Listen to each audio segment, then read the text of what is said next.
Rage, empathy, sadness, frustration.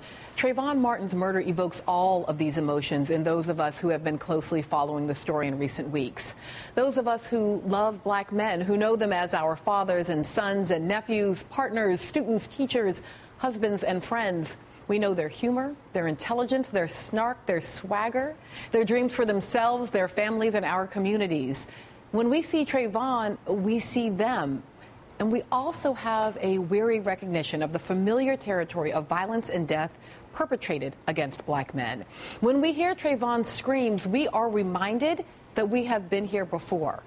Starting nearly 500 years ago, when 2 million Africans died, were killed, or committed suicide during the transatlantic slave trade. 2 out of 3 is the estimated number of men who embarked on that voyage from the west coast of Africa. Between the years 1882 and 1951, 3,437 black people were lynched in the United States, most of them black men. Fewer than 1% of lynch mob participants were ever brought to justice. 0 is the number of anti-lynching laws ever passed by the United States Senate, despite numerous attempts to introduce legislation in the 1920s, 30s, and 40s.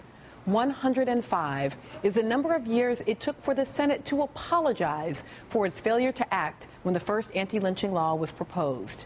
2005 is when that finally happened, when the U.S. Senate approved Resolution 39. 18 is the number of white defendants executed for the murder of black victims in the U.S. since 1976. 252 is the number of black defendants executed for the murder of white victims in the U.S. since 1976. It's a number not likely included on the CDC's list of leading causes of death for black males between the ages of 15 and 34, where the most unforgettable number of all is 1. Homicide holds the number 1 spot on that list of causes of death for black men between the ages of 15 and 34. Now, it's easy to lose sight of the personhood of young black men amidst the jumble of numbers detailing the problems of young black men. But in the summer of 1955, the entire nation bore witness thanks to one devastated mother who offered up her personal and private grief for public and political scrutiny and launched a movement. Mamie Till Mobley allowed Jet magazine to publish the photos of the brutalized body of her son, Emmett Till.